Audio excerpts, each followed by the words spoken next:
Welcome back, everybody, to The Sales Revolution. I'm Ingrid Maynard, founder and managing director of The Sales Doctor. I'm joined today by Keith Abraham. Wow, what an individual this person is. Let me tell you a little bit about him. For more than 28 years, Keith Abraham has been driven by a curiosity on how you and I can achieve our most important goals faster, easier, and sooner. He's spent more than 10 years researching what drives people emotionally to go beyond what they thought possible to achieve what they believe was at one stage unimaginable. Gosh, I'm already in. He's a multi-award-winning Hall of Fame speaker, a best-selling author of 5 books published in, get this everyone, 12 languages. And in his 28-year speaking career, he's presented to more than 1.7 million people across 43 countries on how to create unstoppable velocity. Through his research, Keith has built and tested a highly accurate, or in the 90%, diagnostic tool, GoalDriver, which identifies and drives your people, what slows them down, and what will accelerate their results and performance. For more than 28 years, Keith Abraham has become the global authority on goal achievement, which is the basis for creating unstoppable velocity in your life and work. Welcome, Keith Abraham. Thanks, Ingrid. You're very kind. You're very kind in your introduction. I appreciate you doing that. It's great to be with you and great to share some ideas, insights, and perhaps even a little bit of inspiration today with your listeners and people who are watching this podcast. Look, we've only really just met. And Yeah. I have no doubt. I mean, in that one dinner conversation, I left feeling like I could conquer Everest. You know, I just felt amazing. So there's no doubt there's going to be at least a sprinkling of inspiration in this conversation. Good. So We love that. Excellent. Now, let's get into this a little bit more, and let's the audience understand a bit more about you and your journey. And this is kind of a place I like to start, because your practice focuses on enabling businesses and the leaders within them to set and achieve goals with using your powerful approach, which we've kind of talked about in the intro.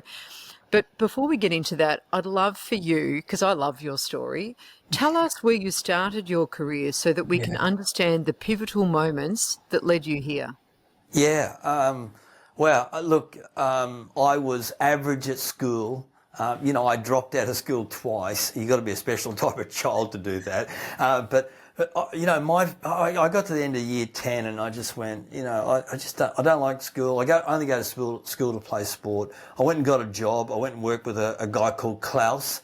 He was a 6'4" German bricklayer, massive man, just, like huge barrel chest, big shoulders, peroxide blonde flat top. And he was a he was a bricklayer. And so when I started working with him, the only thing he'd say to me is, more mud, which means go and get more bricks, go and get more cement. I'm 5'6" at the best, and I'm running, backwards and forwards, getting him more bricks, bringing him back cement. No sooner I'd got him some cement, he'd want more bricks, and backwards and forwards. And then, he'd sit down at morning tea, and he'd stare off in the distance and say nothing, a true German conversationalist. And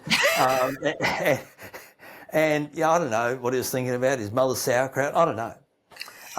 And then as soon as smoko was over, he'd look at his watch and go, more mud. And so this went on. It took me 6 weeks to get to know Klaus. And the 6th week I found out that back in Germany, he held the German record for laying the most amount of bricks in a day. This is not the guy you want to work for as a brickies labourer. You want to work for the slowest guy from Germany, not the fastest guy. And I thought, here was my first learning experience. I'm taking the easy road.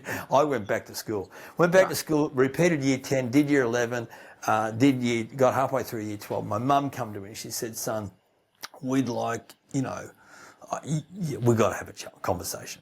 I said, oh, what do you want to talk about? And she said, oh, I want to know, well, I've never seen you do any homework, never seen you read a book, and why I haven't seen a report card in the last 2 terms. Well, the last question, easy to answer. I was actually tearing them up before they got home. And she said, you know what, I don't think school's for you. And she asked me that question, like all parents ask their kids, you know, what do you want to do? And I went, I don't know. Now, my mum, like your mum, like all mums, true problem solvers, you know, she said, I'll get you a job. Now, my mum had a lot of push in the local council. I lived on the Gold Coast then, and it was part of, it was called Albert Shire Council, which is now part of the Gold Coast City Council. And when I say she had a lot of push, it seriously was graft and corruption at the highest level. She was a tea lady. So she used to wheel this tea cart around with tea and coffee, and she'd serve people, you know, tea, coffee and biscuits at their desk for morning tea. And when I say graft and corruption, if you didn't give her son a job, you got nothing. You got no tea, no coffee, no ice Vovos on a Friday. You got nothing. No soup for you. No soup for you. And of course, what happened was I got a job working in water supply and sewerage, the bowels of the organisation, so to speak. And but I was motivated to get out of sewerage, and I worked my way up to the prestigious position of noxious weed inspector. Now, you've got to ask what a noxious weed inspector does on the Gold Coast. And for me, I used to get in my canary yellow short wheelbase Toyota Land Cruiser and travel at 100 kilometres an hour down the Gold Coast Highway looking for noxious weeds.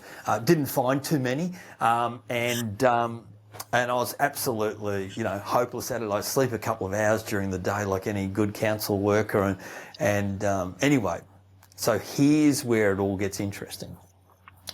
So my boss comes to me, a guy called Len Anderson, he was the Chief Health Inspector, and he comes to me one day and he says, Keith, we'd like you to go on a week-long leadership program.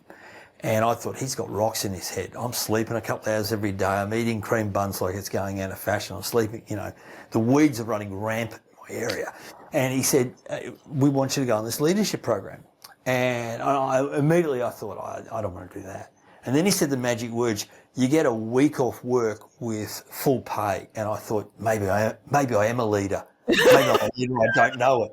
And so I go along to this week-long leadership program run by Rotary, Rotary Youth Leadership Award, or more commonly known as RYLA. And of course, there was 60 of us aged, you know, 18 to 24. I was 23 and a half years of age.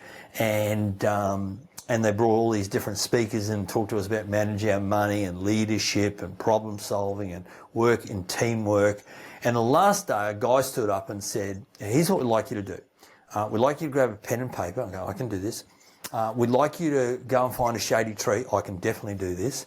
And we want you to write down 100 things you want to do in your lifetime. And I thought, I can do this. I've had a whole week of people telling me I can be anything, do anything, have anything, achieve anything. I'm suitably fired up, pumped up, jacked up and revved up.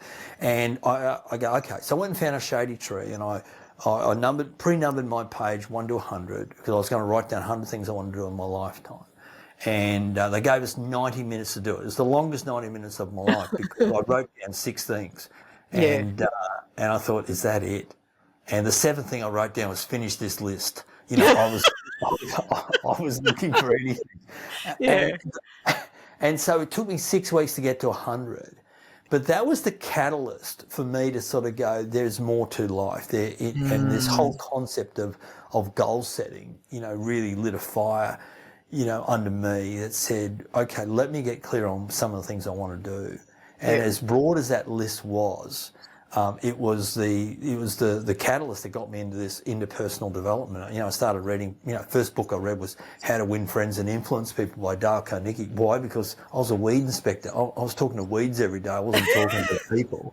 And so all of a sudden, you know, I sort of got on that, and I started listening to back in the day, you know, this really dates me, but, you know, sort of cassettes, audio cassettes of different people and starting to read books and I went back the following year as a leader of that program, and I presented at that program, and I went and did Toastmasters as a result because I was so petrified of speaking, and you know, that got me started on this whole process of goals, but personal growth and development. So, you know, from there, I sort of left the council, about a year or so later, and became an ops manager in this business.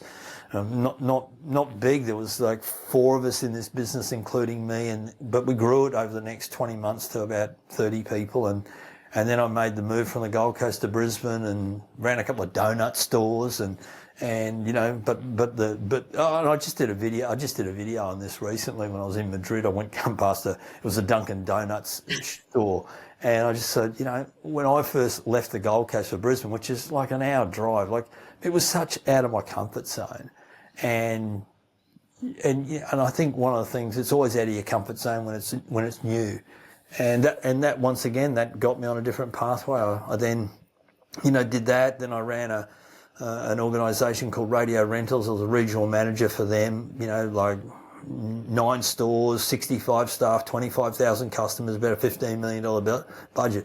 I'm 27 at this point in time. First big leadership role.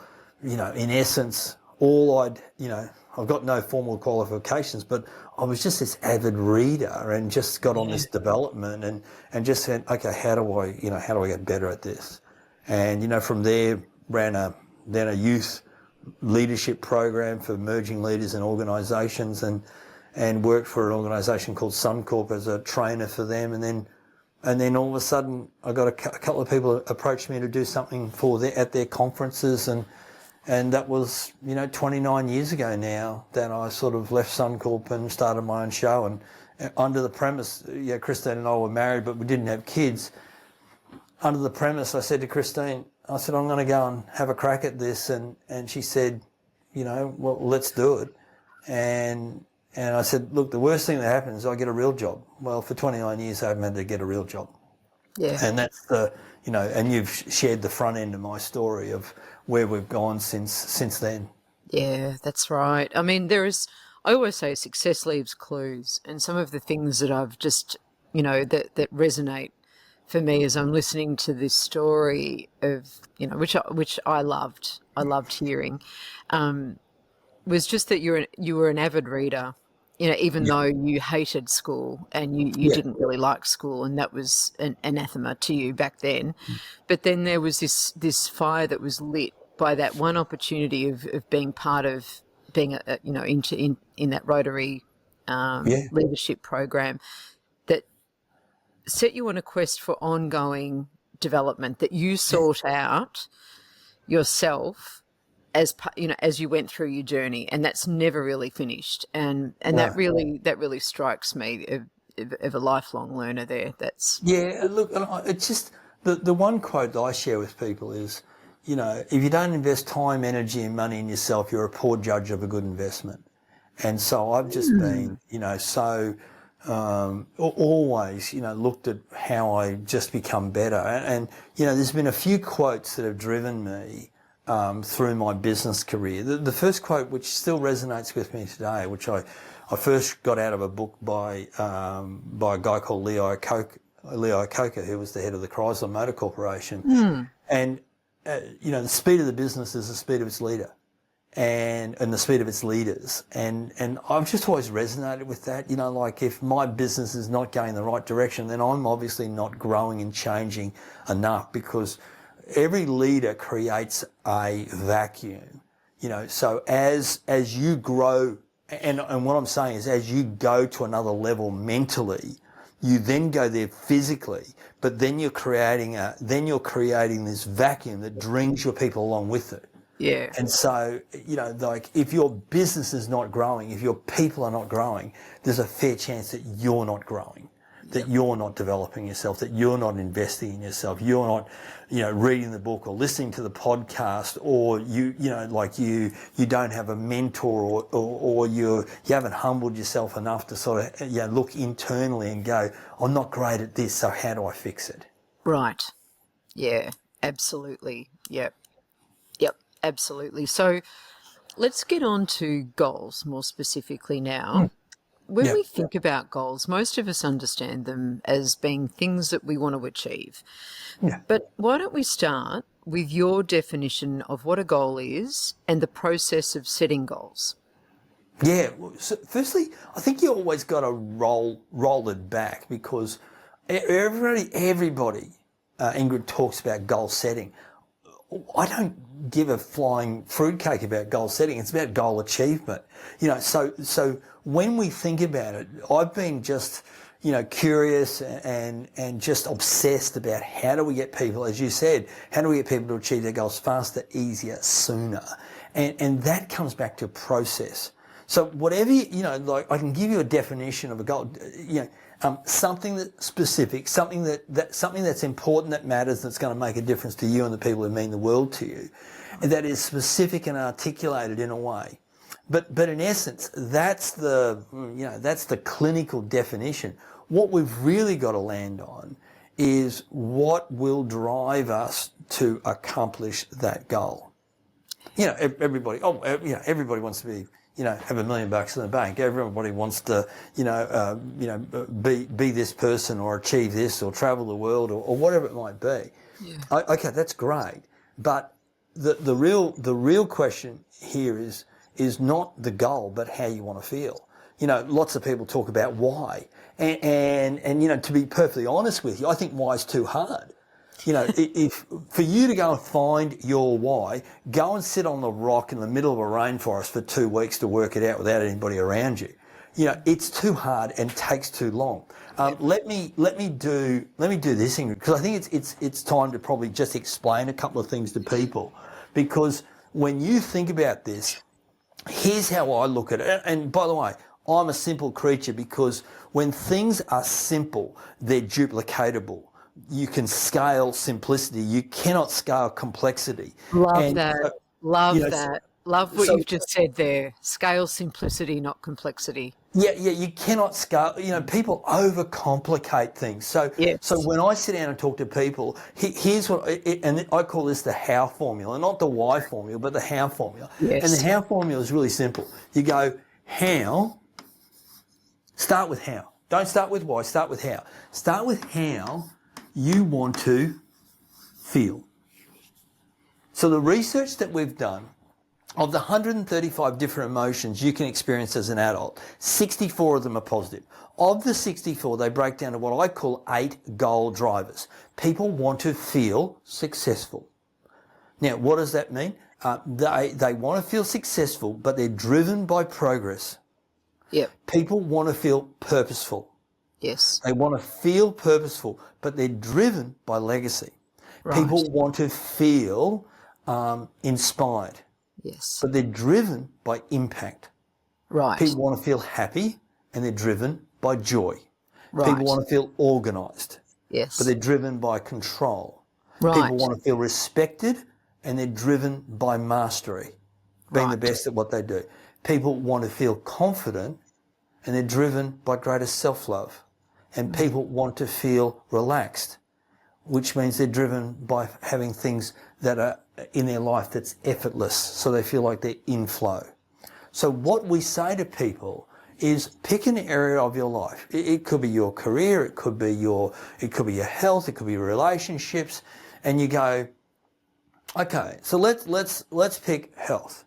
And people go, okay, so how do you want to feel about your health? Well, I want to feel like I'm organised around my health. Great, fantastic. So now you know how you want to feel. The question I've got with you now is, what do you need to achieve? What do you need to achieve to feel organised? What do you need to achieve? Oh, I need to have my diet sorted. I need to have a regular exercise program. I need to feel like I'm moving towards a specific target, objective, event. Yes. All right, good, excellent. So now, how you want to feel? What do you want to achieve? And then you go. Now we talk about why, but not go and find your why. Now what we do is we talk about, tell me the 5 reasons why this goal is so important here. Because unless you've got more reasons than excuses, any excuse will do. Yes. So now you start to go, okay, what are the 5 reasons why you want to, and this goal could be, I want to be 10 kilos lighter. Great.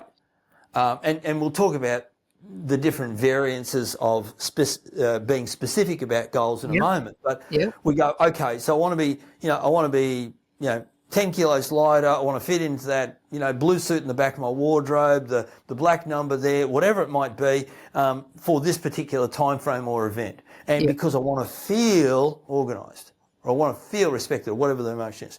And then you've got to come up with 5 reasons why that's important here. Because unless you've got 5 reasons why, any excuse will do. Too hot, too cold, too many, too few, too little, too much, too hard.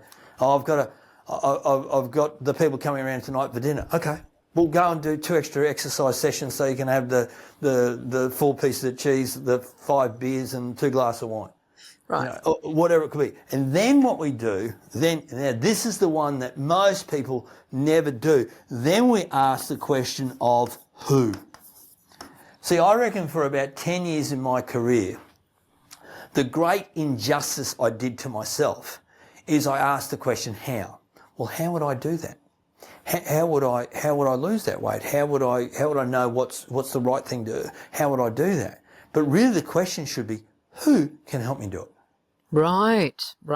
Because as we leverage other people's expertise, we accelerate. Remember, this is about creating unstoppable velocity.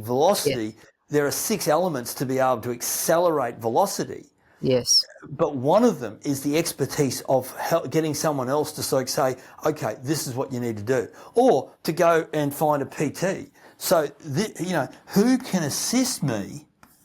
So, a who can be a book, can be a person, can be a podcast, can be a mentor. Yes. And all of a sudden we find the who's that can help us. And this now is, and to be perfectly honest, that your listeners, the people that are watching this podcast as well, all of a sudden they go, I've got a goal. Yeah. I've got a goal that I'm committed to. I've got a goal that I'm connected to. I've got a goal that's compelling. Yes. Because I need those 3 elements if I'm going to do the uncomfortable, the inconvenient and the unknown. Yes. My goodness. And Keith, if I followed that process, I'm going to actually feel like I'm almost drawn to my goal, or my goal's drawn to me, rather than it being a real slog, even though I appreciate and I accept, like you said, that there are going to be times where it is going to be hard, and because I'm going to be doing something that's totally different or unknown, and whenever there's an unknown, there's a little bit of uncertainty there, there's a bit of fear, but that's an incredible process. I'm just going to summarise that again, just for people who might be driving. Sure. So, starting with how, I mean, I love that. Start with how, not why. And how do I want to feel, but also recognising that in the feeling there's a driver. There's a driver that sort of sits underneath that. And then what do I want to achieve? And then we look at the why and the 5 compelling reasons. I mean, that to me, the process of writing those 5 compelling reasons down almost guarantees me the fact that I'm in a far better place to achieve those goals. And then the who, because I think that that's often the part that we do neglect, like you said. So with the who, when we sit down and realise, actually, I don't have to do this alone. Actually, I don't have to rely on my own limited resources and where I'm at. In fact, if I'm going to create something that's different, chances are I probably need to draw in some external expertise into that anyway, if I'm going to be someone or achieve something that I currently haven't already. Yeah, and if you look at it, Ingrid, the only reason why we don't access enough who's is we think we have to do it all by ourselves. Yeah, for sure. And we don't humble ourselves enough to go, I don't have all the answers. Yeah. So I just know that the more I humble myself and go, I don't have all the answers, all of a sudden I attract people into my life that can do it faster, easy, can help me accelerate. Once again, this is this thing about, and the reason I talk about velocity is, if you look at the formula for velocity, it is direction, focus and speed. And so if we combine those 3, we get velocity. Now, what tends to happen is the longer it takes to achieve the goal, the more determination you have to be able to stick with it. True. Because you think of the amount of people who get, it's going to take them 6 months to achieve it, and they think it's going to take 6 months to achieve it, and all of a sudden it's this, they're pretty good for a month or 2 months, and they go, it's so far away, it's such a slog, and all of a sudden the discipline and the determination starts to waver. And what we really need to do is just sort of go, okay, well, I think it's going to take 6 months, but what would I have to do for me to achieve it in 3 months? And so what would I have to do? Because what that question does is it compresses, not only, firstly, it compresses the time, but it compresses our thinking to not keep on looking at all the little things that we could do, but we're now looking at the bigger thing that we need to do vastly different. Yes, those high impact things. Correct. Yeah. Correct. And then, and that in itself is the catalyst for acceleration. Yes. Yes. So you've just talked about one thing there that, sometimes gets in the way of people achieving their goals, which is they set them with too long a time frame, or kind of, and then they become hard. What else have you noticed stops people from achieving their goals? I mean, you've worked with thousands of people now across your years. What have you noticed? I think, for one is this one quote, starve your distractions, feed your focus. The challenge that people have is they're feeding their distractions and they're starving their focus. And so it's getting that mix right. It's, what do you need to do to feed your focus? So at the moment, I've just, canned all social media, I'm on social media, but I'm not looking at it because I don't want to go down the rabbit hole, and I don't want to get the distraction of, the government's doing that now, or whatever it is. I can't control that stuff anyway. Yeah, that's right.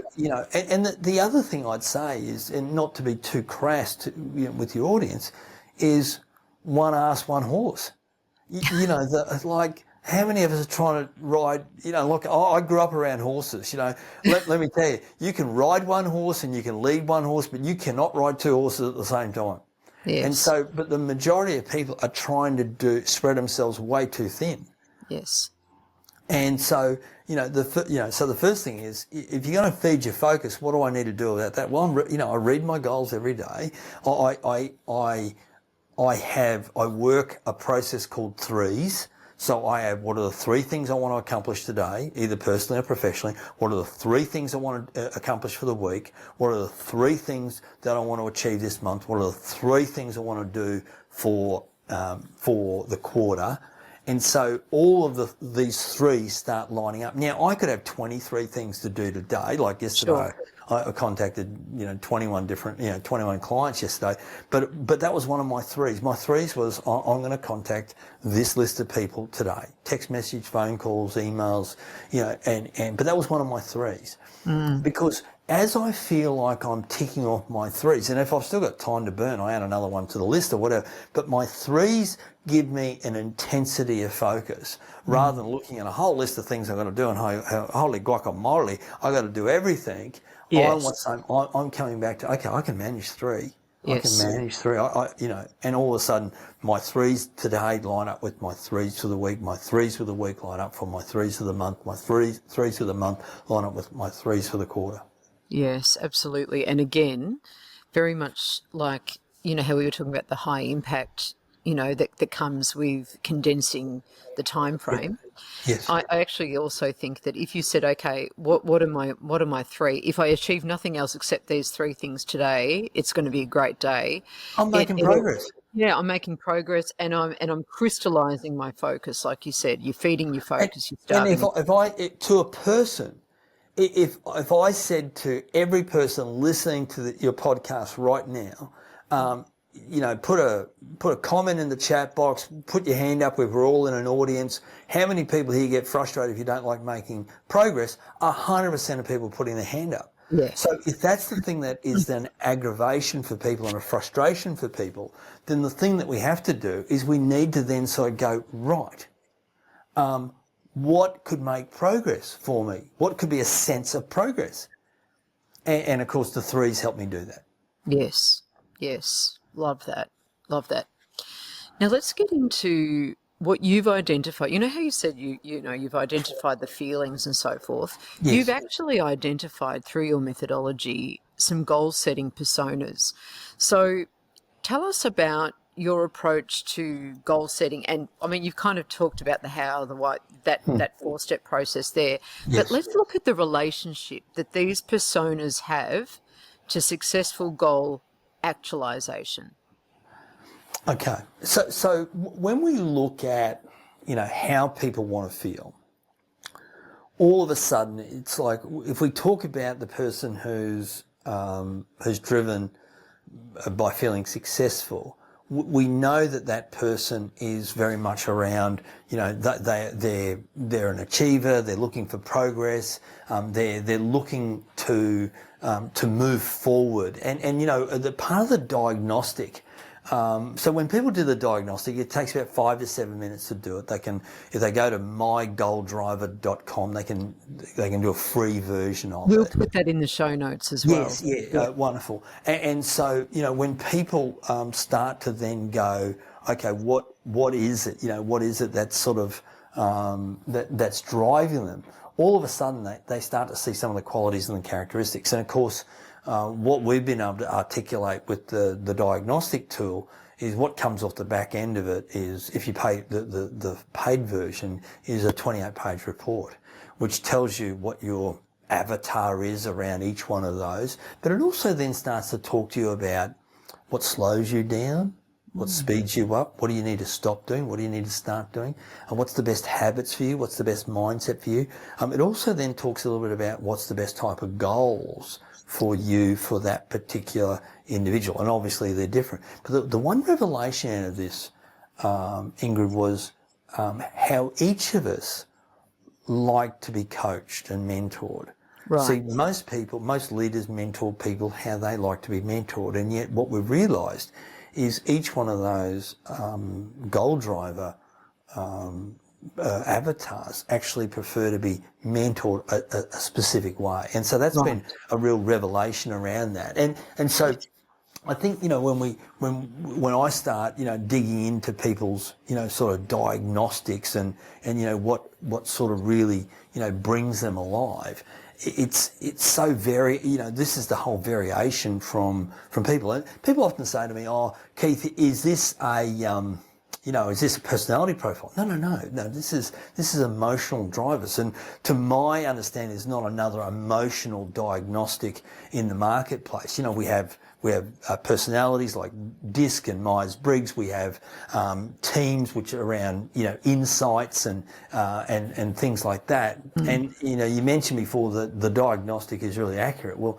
we're measuring it at the moment at about 91.2% accuracy. So when people read it, people are going, "That's oh my me. goodness, have you been following me around?" Yes. This is scary accurate. And because apart from telling people where they're at, it gives them 24 accelerators on going. And when we run this as when we run this part of the leadership programs, Yes. all of a sudden people go, this is how I bring the best out of myself. Because at the end of the day, the thing that I say to people is, we want to help you become the best version of you, not the second best version of someone else. Yeah, I love that. The best version of you rather than the second best version of someone else. Wow. Because I had a conversation with a leader recently, and they said, my boss is looking for me to be, in essence like them. And I go, but you want to be your true, authentic self. Yes. I can only, and I think we've all gone, well, maybe I speak for too many people, but I know I've sort of looked at different speakers. Oh, I need to be more like that speaker. No, I need to be more like Keith. I need to be, the one thing I say to people is what you get on stage is what you get at the back of the room when I'm having a chat with you. I don't have I'm absolutely 100% congruent with that and 100% congruent with this. Yes. And that's not always the case. No, oh man, it absolutely is not always the case. You're absolutely right there. Okay, so you've talked a little bit there about how leaders, need to mentor or help their people, their team members to do that differently, and working, understanding who's in their team and what drives them can really dictate to them how they need to be in order to bring out the best in their team members. Yeah. As a leadership tool, talk to me about some of the results that you've been able to get or enable those leaders to realise within their team. Yeah. So let's even roll this back one step further. Yeah. People join companies, but they leave leaders. Yep. And here's the reason. There are 4 reasons why people leave leaders. The first is that the leader has not clarified the hill we're climbing. Right. They haven't clarified the goal. They haven't sold the goal of why we've got to double our revenue in the next 12 months, or well, we've got to increase. They haven't clarified the goal. Because every great team is connected to the goal. Yeah. And they're connected to the leader. They believe enough in the leader. Yeah. The second reason why people leave leaders is because they're not, the leader and them have not built a connection. Right. And what I mean by connection, people get confused with communication. I'm communicating with my team. No, you have to be connecting. Communicate less, connect more. So the connection is, I understand that, I understand where you grew up. I understand your favourite footy team. I understand the first job you had. I understand you. I understand that you got kids and you know, the pathway I'm having more meaningful conversations with you, which means I'm building a better connection with you. And the difference, Ingrid, I say between connection and communication, I can say, if I don't have a connection with you and I send you 100 emails, you're answering none of them. But if I build a connection with you and I send you 100 emails, I'm answering all of them. Why? Because I have a connection with you. I bought into you. Yeah. Because you've shown interest in me. That's the art of great communicators, is they take more of an interest in the person. The third reason why people leave leaders is that they don't feel like they have a collaborative relationship with their leader. So the collaborative relationship is one where the person comes to the person comes to the leader with a problem, and the leader tells them the answer, and you go, isn't that the definition of good leadership, Keith? No, the definition of good leadership is the person should be coming to the leader with a problem and 2 solutions, and the leader treats that as a learning experience. Yeah. The leader asks the question, what do you think we should do? One of my harshest and hardest bosses, but taught me the best lesson, was a guy at Suncorp. And I remember when I first started working for him, I went to him with this problem. And I said, Peter, we've got this problem. And he said, well, what do you think the solution is? I said, I don't know. He said, well, you're part of the problem then. What a great leader. Yeah. And I was taken back, and he said, no, don't be offended. He said, I expect my people to come to me with a problem, but I expect them to come to me with 2 solutions, even if they're not the right solutions. And this is his language, I just need you to know that you thought about it before you come and verbally vomit it over me. Yeah. And so it just always taught me that this and all of a sudden I had these collaborative conversations. Peter, we've got this problem, but I think we can do this and this. Okay, have you thought about maybe this option? Oh, I hadn't thought about that option. Yeah, okay, well, and it becomes a collaborative conversation. That's right, helping someone play it out. Yeah. Correct. Because that all of a sudden, here's what leaders have been taught over the years. Leaders have been taught to solve problems. Yeah. So here's what happens. One of their staff members comes to them with a problem, and they go, okay, do X, Y, Z, A, B, C, E, D, F, go and get it done. And so what does that person do? They go and find another problem. Yep. Go and find another problem. Wow, that was so easy. And so all of a sudden the leader's doing 2 persons' roles. Mm-hmm. The fourth and final piece is that the leader is not proactively coaching, they're reactively coaching. Yeah. So here's a scenario. Larry and Mary go out and do a sales pitch to a client. And the leader, after the sales pitch, goes, how'd you go with the XYZ organisation? And they go, well, it was okay. They weren't jumping out of their skin, and we expected maybe a bit of a different response. And the leader goes, oh, okay, so show me your slide deck. Tell me your approach. And they share that with the leader, and the leader goes, yeah, I would have done it a bit differently. I think you probably needed to have put that at the front and maybe come back, better needs analysis questions here. And so that the horse is bolted. Yeah, still a coaching moment, still a teaching moment. But the proactive approach would be, hey, Larry and Mary, what's up? Well, we're pitching to XYZ organisation tomorrow. Great. How are you feeling? Yeah, we're pretty confident. Well, give me the headline of what's your approach? What's the agenda going to be? You know what? I just move this around. Do that. Put this first. Say this first, and I reckon you get better flow. Oh, thanks, boss. That's a good suggestion. Yes. And if you get in a situation, Ingrid, where your leader is always telling you after the fact you should have done X, Y, Z and differently, if that's happening on a regular basis, it just rips the heart and soul out of people, and all of a sudden they lose the energy, engagement, enthusiasm for going the extra mile for you. Look, they really do, and it also tells me that a leader's not doing enough of what I call in-field coaching, which means that they're not also seeing somebody, play a match. There's no point in coaching somebody if you never see them play a game. 100%. You need that's the whole point. Well, and I think, from my experience, there are very few leaders now, especially in a sales, and correct me if I'm wrong, but in a sales environment that are doing joint sales calls with people.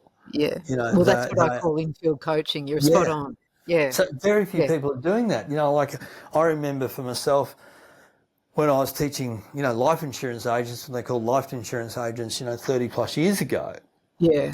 Their sales manager would go on joint calls with them. Why? Because that's the only way they'd say, don't say this, do that, make sure you put this first, let's go on to the next one. And of course, people accelerated and they were embedded.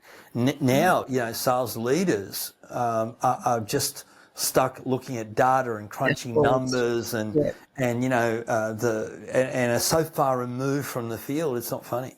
Right. And of course, what happens then is the people in the field lose the respect because they go, well, I've never seen my leader sell, so were they any good anyway? That's right. And they don't know my world. They don't know what it's like. Last time in the field was 10 years ago, and it's a different world now.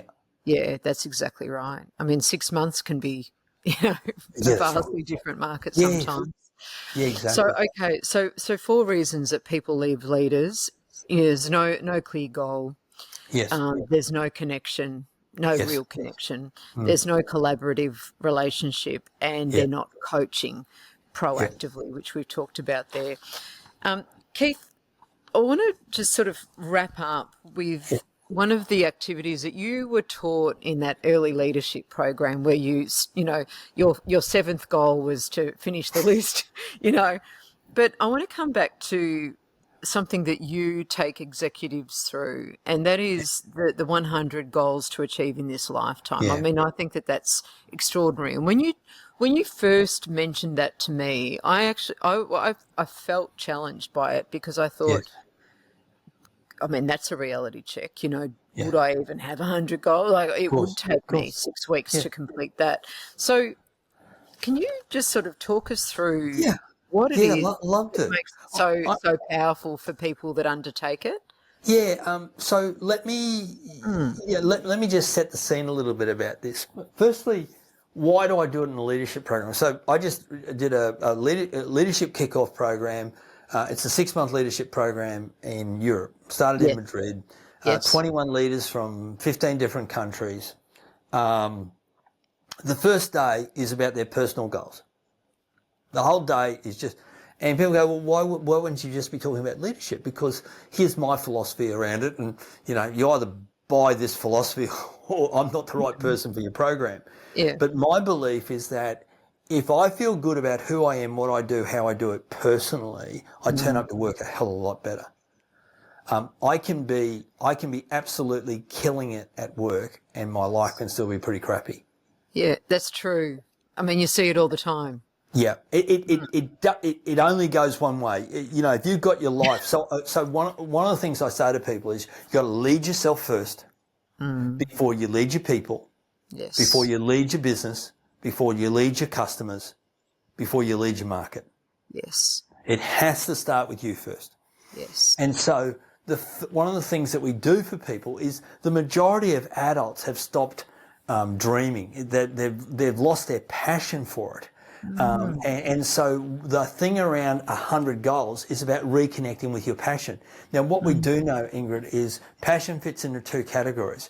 You either go and pursue your passion and you earn an income from it. And that's what you and I do. We love what we do. We earn an income from it. Yeah. Or you go and earn an income so you can go and pursue your passion. Yeah. But for a lot of people, it's neither either. They exist and they endure. They're not excited and they're not, there's no enjoyment. And so the thing I say is your life is made up of four parts. You're either, there's things you love to do, there's things you like to do, there's things you have to do, and there's things you hate to do. Now, if your life is totally consumed by the things you have to do and hate to do, highly technical term, but your life's shit. So it is. So it's really crappy. Yeah. Now, I'm also not Pollyanna-ish enough to sort of go, well, it can't all be about the things you love to do and like to do. No. Yeah. But if you've got plenty of things in your life that you like to do and love to do, it makes it a hell of a lot easier to go through the things you have to do and hate to do. Yes. Now, where does that all lead to? Well, when I first, did that exercise, it was, here's a blank piece of paper, go down and write out 100 things. I can get anyone to 100. I don't say that arrogantly. I just got a process. Yeah. Everything that I do is about simplifying the process or providing a model or a framework that people can do. You see, if I can ask you 25 questions, Yes. I can get you to 100. Because You're I think you can come up with 4 answers for each of the questions. There But you I'm go. a realist around this, Ingrid. I know that there are some questions you will write down nothing, but there'll be other questions that you'll write down 10 things. Could you think of 10 countries you'd like to visit in your lifetime? Yeah. Could you think of 4 things you'd love to do in your own state or in your own country? Right. Could you think of 4 activities you'd love to do with your family? They don't have to be Yes. grand. Yes. They just have to, because you and I need to feel like we're moving towards what we want. We're moving away from what we don't want. Yes. And we get this ability when that happens to measure our goals backwards, because when we measure our goals backwards, we're measuring progress, not how far we've got to go. And so that ability to do that. Now, it's really easy, Ingrid. People go to keithabraham.com/free-resources. There's the 25 questions there. There's the worksheet that you go through and you fill in the boxes. Yes. And you go, it's very childlike, Keith, and only kids would do this. Well, first the kids should do it. You should do it as a family. You should do it as, But the reason why I do that is about 15 years ago, we had an audience of about 2,000 people, and we did this activity with them, and we said, okay, and we gave people an incentive. We said, hey, listen, you fill in your list of, if you fill in your list of 100, following my process, you've got the worksheet in front of you. We're going to start it now, so you feel like you've got some momentum, and you scan that list and send it to us. We're going to hold on to it for 3 years and we're going to send it back to you. Now, I knew at that point of time how many goals I sort of had accomplished off my list. And I thought, well, am I above average? Am I below average? What would other, I'm obviously infatuated with the whole goal setting process. Maybe I'm just a bit of a freak around this. And so 1,500 people sent us their list of 100 goals. That's amazing. Oh yeah, it was set up the right way, and it was, and we said to people, hey, listen, you send us a list, we're going to send you the book, which was our focus book, and then we held on to them, and we said this to them, hey, listen, we're going to send it back to you in 3 years' time, so give us your your personal email address, the one that you're not going to change, and so we sent it back to people 3 years later. So about 1,000 people responded. That's again, that's an amazing response rate. And we'd start in touch with people, and so they were getting a weekly blog from us and stuff like that. So there was a hadn't forgotten all about me type of thing. Yeah. And so about 1,000 people sent us back their and all we said was, you don't tell us what you've achieved, just tell us how many of the 100 that you've achieved. Right. Well, the average amount was 42. Wow. And so we then went, well, what happens if we leave it a little bit longer? So we said, we're going to keep this list. If you want to change it, adjust it, or whatever you can, but we're going to keep this list and we're going to send it back to you in 2 more years. So it's 5 years. Yeah. And it jumps up to an average of 71. Wow. So it's it was, and here were some of the answers. Okay. People went, oh, I'd forgotten all about it. Oh, what's that? No, I look at this. I look at this list every month. Oh, my partner and I have got joint lists now.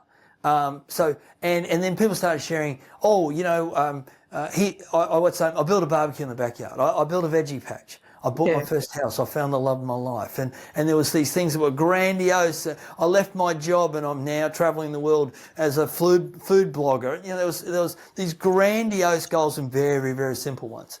Yeah. And so 71 of the 100. It's incredible. Which goes to, well, I think it's not a lifetime list. It's one of those lists, and I'm onto my 8th list now. Everybody in my forum group, we've all got lists, and so and the power of it is that if you're ticking things off the list, you become passionate, you become joyful, you become energized, enthused, engaged about life. Mm. And that's the real core of any great leader. You don't want a leader turning up and being dull, damp, and feel like they're a bit diminished and destroyed by the process. You want them to be energized, enthused, and engaged. So that's why we do the 100. Yeah. The other thing we do as well is we get people. So if we look at that leadership program, that day people did the list of 100, started their list of 100. They started their list of 20 things they wanted to achieve in the next 12 months. Right. They got really clear on one goal in each of the 4 areas of their life: personal, professional, physical, profitable, which is about your finances. And we also got them to do their 5-year career of their dreams document. So if I could ask you 12 questions about what would be the perfect career for you, because we often talk about leadership, Ingrid, and that leadership, people go, well, I need to be the CEO, I need to be leading people. No, you could be an authority. Yeah. Not have a team of people, but be the authority. You could be the guru, the expert, the person they roll out because you are so, you don't that, and people go, but I'm not leading people. No, you're leading movements. You're leading the community. You're leading the forum. That's leadership. Yes. And so we get people to do that, and then we go through what I call a goal achievement blueprint, which is a 9-part formula that they complete, which is their A3 document of the most important goal they want to achieve in the next 12 months, both personally and professionally. Yeah, and so then, because once again, come back to the balance, they've got to have a career goal, but they also need to have this ability to, to have a personal success as well. Absolutely. Gosh, Keith, today's conversation has been so enriching, and you've been incredibly generous with so many of the aspects of your process, your thought leadership, your everything that you do around GoalDriver. I mean, we're going to include all of those links, so the links to your resources page, the links to GoalDriver itself, and I would urge anyone listening to go and do the paid version, because I think, when you hear about the success rate, over the 5 years of 71 of those, on average, which means that a lot of people actually... A lot of people on the next list. Yeah, right. So, but that means that, a lot of people otherwise, if they hadn't have met you and gone through this process, you could argue that they would never have achieved those 71 things on their list, because they wouldn't have had that clarity. They wouldn't have sat down and prioritised, some of those goals into those 12-month goals, and then, worked it out so that there was a balance to all of that. Yeah. Keith, are there any final words that you wanted to leave us with before we wrap things up today? Well, I think, at the end of the day, there's three things that you and I need to master as, if we're going to create unstoppable velocity in our lives. And it's simple. It's like, define what drives you. Yes. Discover what your desires are, the goals that you want to achieve, and then strengthen your determination. And strengthening your determination is a combination of three things. One is make sure you've got a momentum mindset. The second is look for micro wins. And the third, which we sort of covered with the one ass, one horse, but the cleansed version of that is monofocus. Yeah. Starve your distractions, feed your focus. Yeah. And so, having a mono focus of this, just what's the one thing I need to focus on? Like, there's that lovely book, will it make the boat go faster? The question I've just done a little blog post today on, I just said, will it help me get to my goal quicker? Yeah. And if it's not helping me get to my goal quicker, then let's remove the roadblock. Let's diminish the situation. Let's not go the zigzag pathway, which takes longer and destroys determination, and you get distracted and your confidence becomes diminished. What's the straightest line, the straightest pathway? Amazing. Keith Abraham, thank you so much for your time today. Yeah. No, I appreciate the opportunity, Ingrid. You're marvellous at what you do. You're world class in the work that you do around sales. It's just amazing. Everybody I talk to about you just raves about the impact that you have. And I think as leaders, we have to move away from influence to impact. And that's exactly what you do with the people who engage with you and obviously listen to your podcast. So, continue changing the world, one sales leader at a time. Thank you so much, Keith. It won't be our last chat, I'm sure. Thanks again. Thanks, Ingrid. Cheers. Okay, you've been listening to The Sales Revolution. I'm Ingrid Maynard. And to find out how The Sales Doctor can help your organisation to transform its revenue, growth and profit, please email me at ingrid@thesalesdoctor.com.au. Visit us on our website at www.thesalesdoctor.com.au. I look forward to your company next episode. Bye for now.